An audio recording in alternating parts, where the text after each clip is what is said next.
बोलिए सदगुरुदेव की जय। साहेब बंदगी। जरूर कभी कभी आपके हृदय में विचार उठता होगा कि मैं अक्सर मन और माया पर इतनी बात क्यों करता हूं। आज मैं पुनः योगावशिष्ट ग्रंथ के माध्यम से इसका प्रमाण दे रहा हूं।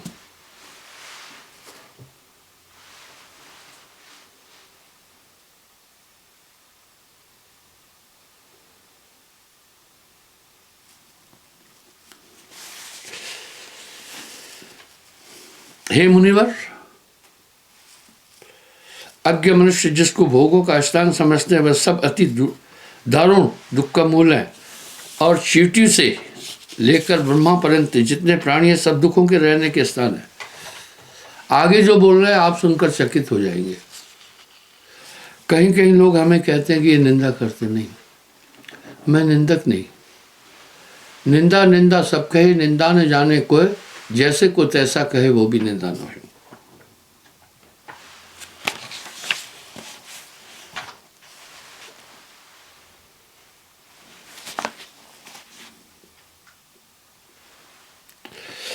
बाल्यावस्था अज्ञान से नष्ट हो जाती है।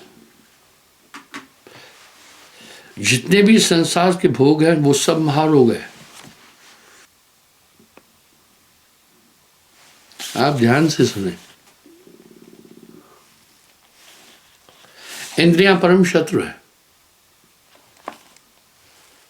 सत्य असत्य के तुल्य प्रतीत होता है।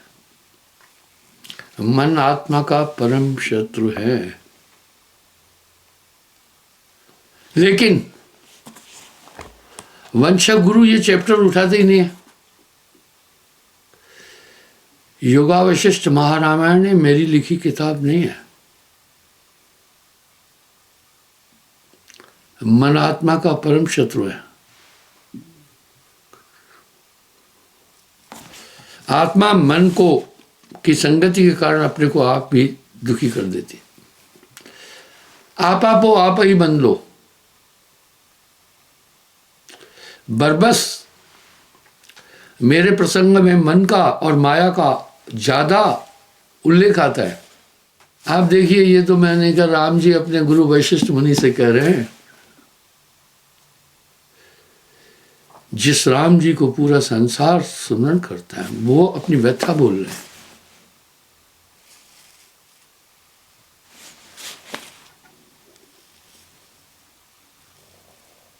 अहंकार आत्मकलंक का कारण है।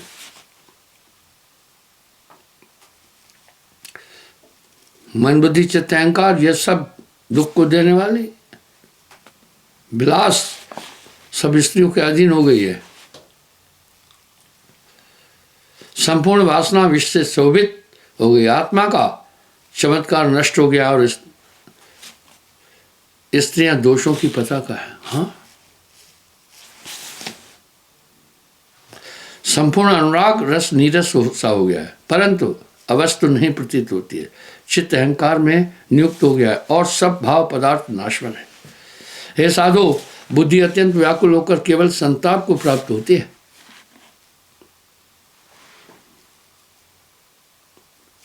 राग रूपी रोग इस संसार में अधिक फैला हुआ है।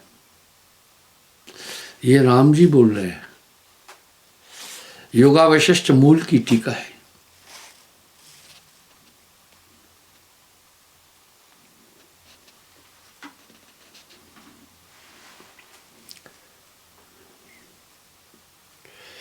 परंतु वैराग्य यहां अति दुर्लभ है।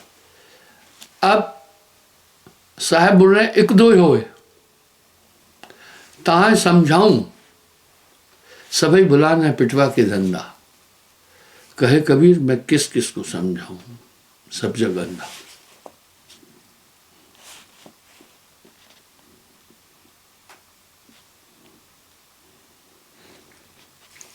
जीवन अस्थिर है, अस्थिर है, स्थिर नहीं है। ये मृत्युलोक है। मैंने बहुत कम उम्र में कविताएं लिखना शुरू की थी। कई कविताएं लिखी मैंने मृत्यु पर लिखा था, चिता संगनी मृत्यु तेरा, संपर्क संबंध अतीत जगत से है, निर्झर जीवन की तू गत, अस्तित्व तेरा जीवन से है, जीवन बिंदु नना तू स्रोत अनंत आदि। उसमें मैंने संसार की असारता का उल्लेख उस बहुत कम उम्र में भी किया। राम जी अपने गुरु जी को यही बात बोल रहे हैं। प्राणी जन्म और मरण में निमग्न है, दुष्ट मनुष्यों का संग सुलभ और सज्जनों का संग अत्यंत दुर्लभ है। सब पदार्थ उत्पत्ति और नाश के वशीभूत हैं। ये संसार की असारता का उल्लेख राम जी अपने गुरु वशिष्ठ जी से बोल रहे हैं। विषय वासना संसार के बंधन का हेतु है। काम काम सबको कहे, काम न चीने कोई, जेती मन की कल्पना काम कहा विश्व।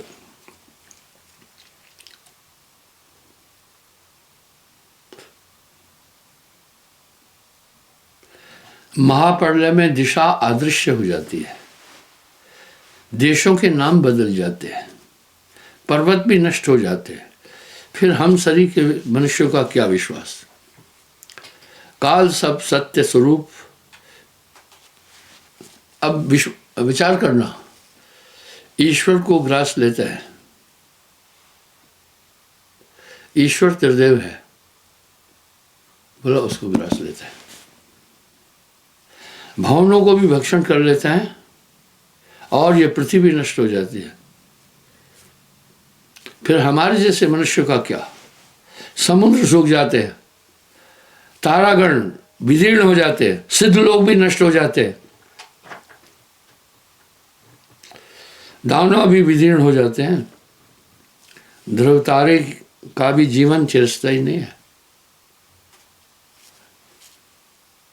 और देवता भी मर जाते हैं। ये उच्चाव साधारण का नहीं है, राम जी का है। ये उच्चाव संबोधित कर रहे हैं अपने गुरु को राम जी। लेकिन जब हम कोई बात बोलते हैं तो कहते हैं भैया ये सब निंदा ही कर रहे हैं। लोगों ने एक ऐसी स्थिति बना रखी है कि ब्रह्म के हिंडोले में पूरी दुनिया को घुमाती है। यहां साहब एक शब्द कह रहे हैं, एक दुई होए ताहे समझाऊं, सबई बुलान है पिटवा के धंधा, कहे कबीर सब जग अंधा।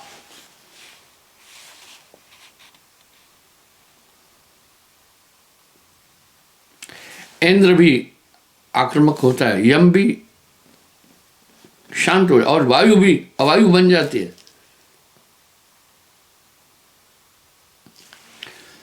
देवता भी मर जाते हैं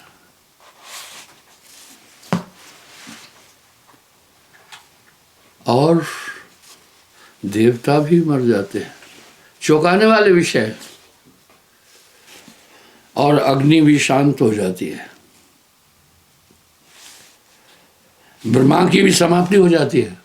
विचार करें, ब्रह्मा की भी समाप्ति हो जाती है। भाव महादेव भी अभाव को प्राप्त हो जाते हैं। जो काल का भी संहार कर लेता है, नियत को भी दूर कर देता है और अनंत आकाश को भी विनाश हो जाता है। फिर हमारे सदृश मनुष्य का क्या विश्वास है। जो वाणी में कहा नहीं जा सकता, जो कानों से सुना नहीं जाता, जो नेत्रों से देखा नहीं जाता,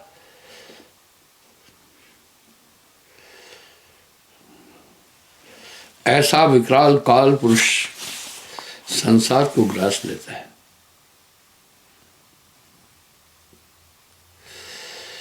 हे गुरुवश,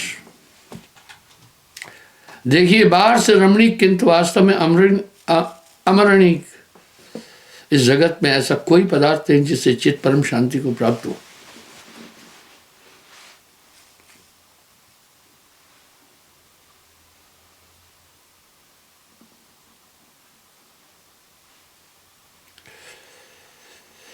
चपल अवस्था के बीतने के पश्चात मन रूपी गुहा में प्रवेश करने पर और शरीर से जर्जर होने पर यह मनुष्य केवल संसार में कष्ट ही भोगता है। ये वैराग्य प्रकरण का उल्लेख कर रहा हूं मैं। यह संसार काल है राजा, यहां कर्म का जाल पसारा है।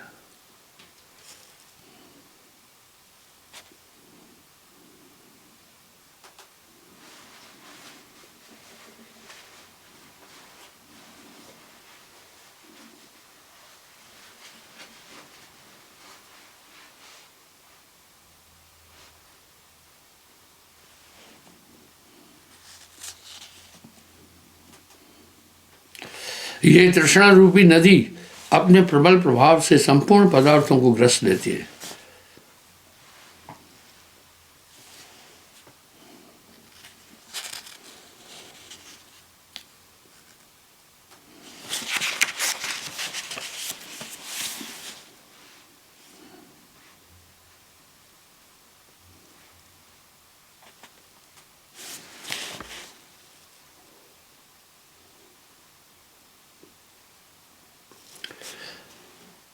सुंदरियां जिसके हृदय पर आघात नहीं कर सकती, ऐसा महापुरुष इस संसार में अत्यंत दुर्लभ है। अथवा जो मन को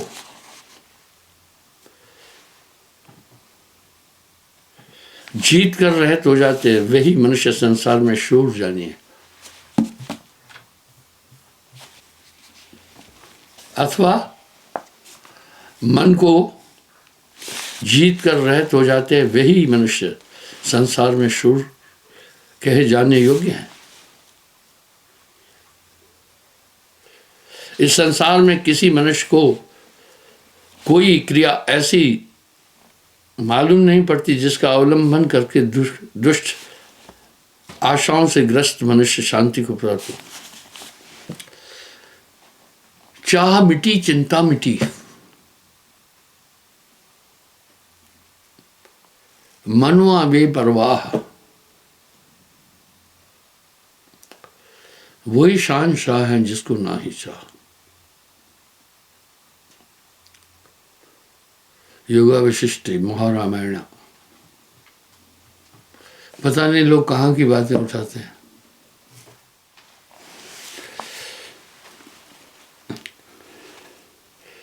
कोई मनुष्य पर्वतों की, शिलाओं की गुफा में क्यों न हो और वज्र के समान भवन के भीतर क्यों न हो रहता हो, उसको सदा भाग्य अनुसार संपत्ति और विपत्ति अवश्य प्राप्त होती है।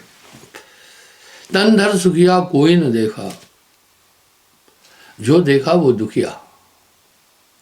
वाटे वाट हर कोई दुखिया, क्या तपसी क्या वैरागी, जोगी दुखिया जंगम दुखिया, तपसी को दुख नहीं।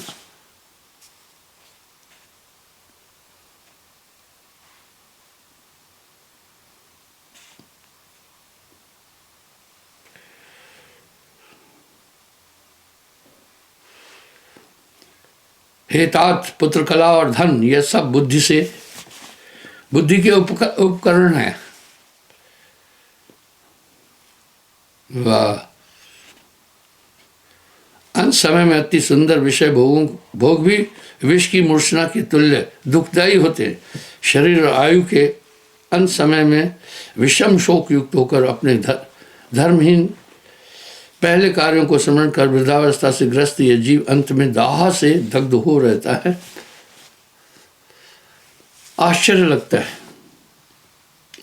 दुनिया के कुछ लोग कह रहे हैं, मुझे भी किसी ने कहा, अरे भाई शादी करो, भगवान की भक्ति करने का समय आगे बुढ़ापे में है। मैंने कहा बिल्कुल आप ठीक कह रहे हैं।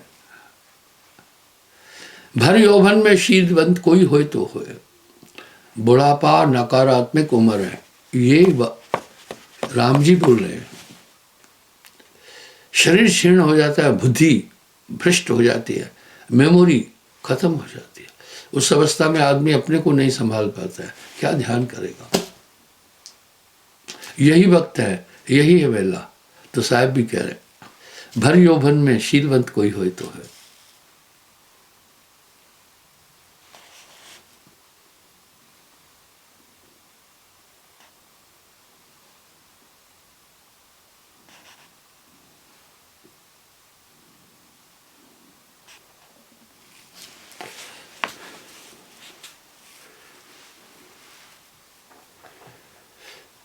जिस प्रकार वृक्षों के पत्ते उत्पन्न होकर थोड़े ही समय में जीर्ण होकर नष्ट हो जाते हैं, उसी प्रकार आत्मविवेक से हीन प्राणी जन्म धारण करके थोड़े ही दिन में नष्ट हो जाता है। साहब के शब्द इस स्तर पर बहुत सार्थक है। तन धर सुखिया कोई न देखा, जो देखा वो दुखिया। वाटे बाट हर कोई दुखिया, क्या तपसी क्या वैरागी, जोगी दुखिया जंगम दुखिया, तपसी को दुख दूना। आशा तृष्णा सब खट व्यापे, कोई महल न सुना। जिस शरीर को इत्र और फुलेल से आदमी सजाता है, उस पर कौए नाचते हैं और गिद्धें घूमती हैं ऊपर से। कभी भी देखना, मृतक व्यक्ति के जब मर जाता है, उसके इर्द गिर्द आकाश में गिद्धें घूमती है, कौए घूमते हैं।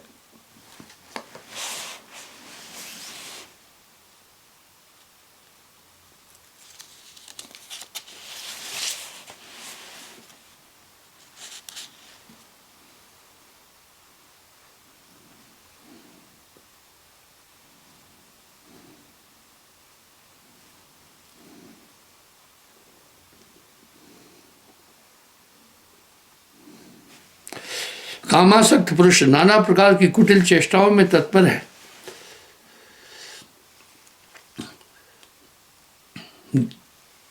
पतंगा एक दीपक यानी चक्षु इंद्रिय के कारण मारा जाता है, मृगा कान की इंद्रिय के कारण मारा जाता है, एक इंद्रिय के कारण। भौरा सुगंध नासिका की इंद्रिय के कारण मारा जाता है। मछली मुख के कारण से मारी जाती है।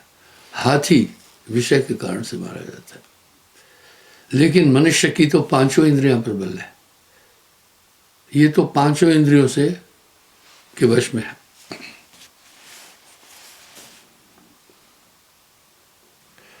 कामासक्त पुरुष नाना प्रकार की कुटिल चेष्टाओं में तत्पर है, इसी कारण से वो दुख भोगते हैं। और सद्गुणों युक्त विवेकी पुरुष तो इस जगत में भी नहीं मिल सकता। क्या कह रहे हैं, जितनी क्रियाएं हैं वे सब महादुख से युक्त हैं। वाह, काम काम सबको कहे, काम न छीने कोई, जेती मन की कल्पना काम कहावे सो।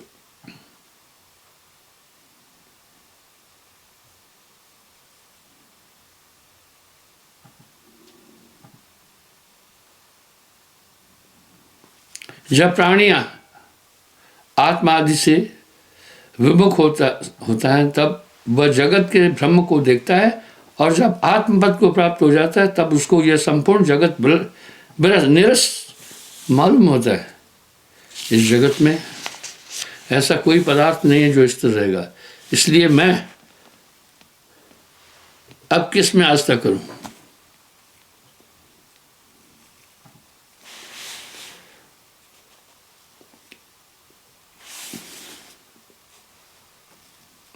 आप विचार करके देखें कि मन के प्रसंग पर राम जी ने अपने विचार कितनी सहजता से अपने गुरु के आगे रखे।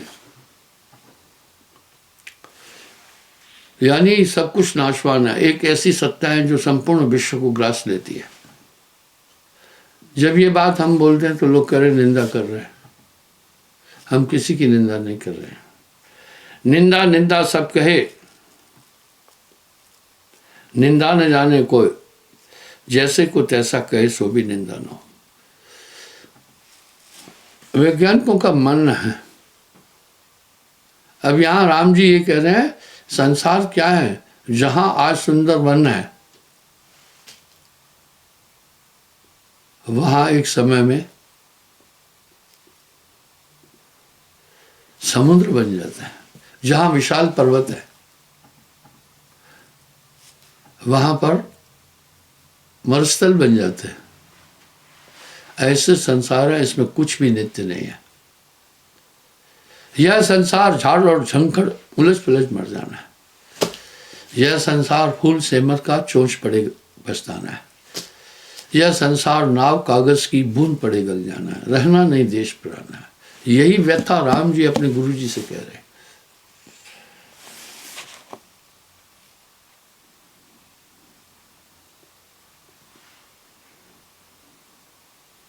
विनाश और पूर्व जन्म मनुष्य के समीप दिन रात्रि के समान आते रहते हैं। कायर पुरुषों को मार डालते हैं। एक मनुष्य ही 100 जन्मों को नष्ट कर देता है। नीच पुरुष प्रभुता को प्राप्त हो जाता।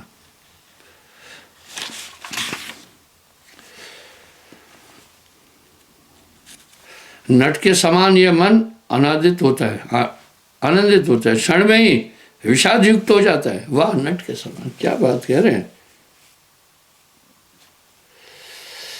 जब शरीर ही इस प्रकार एक अवस्था से दूसरी में बदल जाता है, तब अन्य पदार्थ, बाह्य पदार्थों में क्या विश्वास हो। शरीर ही नट के समान यह मन क्षण में आनंदित होता है और क्षण में ही विषाद युक्त हो जाता है। मन तरंग में जगत भुलाना, ये मन की तरंगों के अनुसार इंसान चलता है। राम जी ने जितना मन पर बोला है, बहुत बोला है।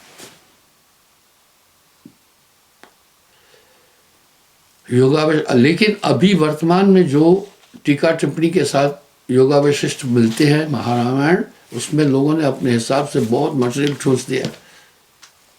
आप इस ग्रंथ के पन्नों को देख रहे हैं। ये ग्रंथ मेरे पास 54 साल से है। मैं अपनी लाइब्रेरी दिखाऊंगा तो आप हैरान हो जाएंगे, बहुत पुस्तकें मेरे पास है।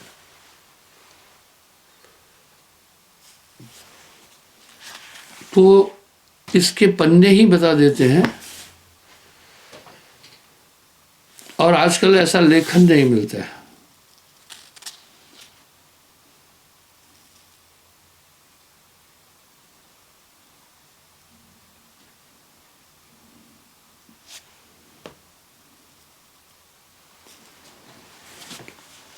इस प्रकार समस्त संसार का परिवर्तन होता रहता है। ये जनसमूह निरंतर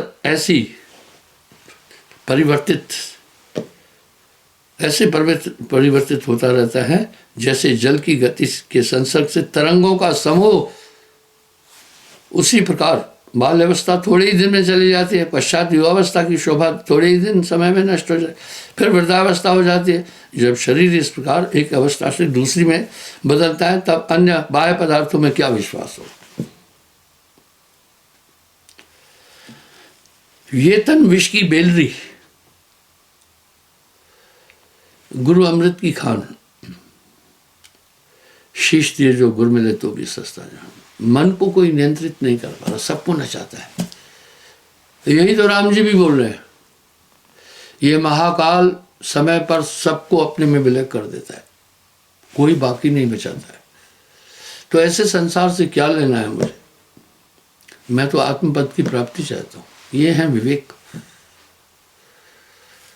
पर यह मनुष्य ऐसे संसर्ग में रह रहा है कि बचपन से ही उसको भौतिक पदार्थों की आकांक्षाओं से प्रेरित किया जाता है।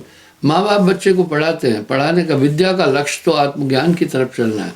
आजकल विद्या का लक्ष्य तो सिर्फ जॉब या नौकरी करना है।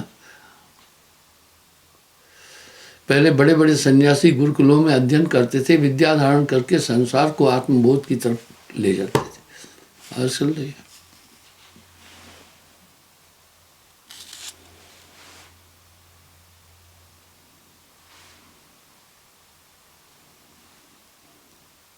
ये काल प्राय सभी को विपत्ति के सागर में डुबा देता है। मन हंसे मन रोए, मन लेवे मन देवे,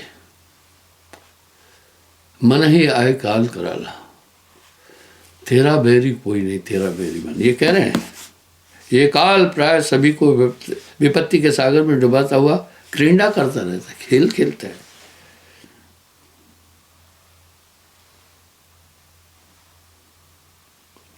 तीन लोक के जितने प्राणी हैं सब फल के समान हैं।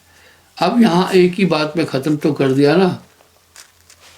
अगर मैं ऐसा उद्घोष करूं तो लोग मेरे पीछे पड़ जाएंगे। देखिए क्या कह रहे हैं, ध्रुव तारे का जीवन भी चिरस्थायी नहीं है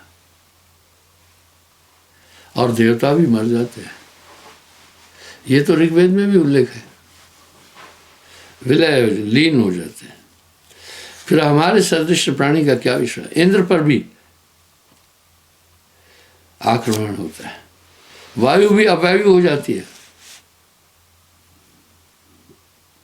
चंद्रमा भी शून्य हो जाता है, सूर्य के भी खंड खंड हो जाते हैं, अग्नि भी शांत हो जाती है। फिर हमारे सदृश मनुष्य का क्या विषय, ब्रह्मा की भी समाप्ति हो जाती है। आप सोचें, ये महाकाल सबको ग्रसित कर लेता है, इसी को निरंजन संतों ने कहा।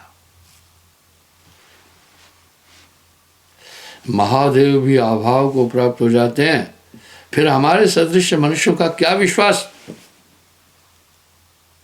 और अनंत आकाश भी विनाश को प्राप्त हो जाता है। ये संसार नाशवान है। आप उस डाली पर बैठे हैं जो डाली खुद ही टूटने वाली है। तो बंधुओं, आज के प्रवचन का सारी यही था। वैराग्य प्रकरण के माध्यम से मैंने आपसे बातचीत की है। संसार में सुख ढूंढना नहीं, इसमें है ही नहीं, इसमें सुख है ही नहीं। जब है ही नहीं कैसे मिलेगा। घृत बर मिले हैं बारी के मथते, सिकता से बर तेल, ब्रह्म प्रभु भक्ति न जीत रही, यह सिद्धांत है। एक बार गोस्वामी जी कह रहे हैं रेत से तेल निकल सकता है, कोई कहता है तो मान लूंगा, लेकिन इस संसार सागर से नाम और भक्ति के बिना आदमी कभी भी तर नहीं सकता। सुमरन जरूरी है। साहब का एक शब्द पर्याय है पूरे ज्ञान का, सुमरन से सुख होता है, सुमरन से दुख जाए, कहे कभी सुमरन किए साईं मैं समय हो रहा है, क्षमा चाहता हूँ। कल पुनः मैं हाजिर हो जाऊंगी साहिब।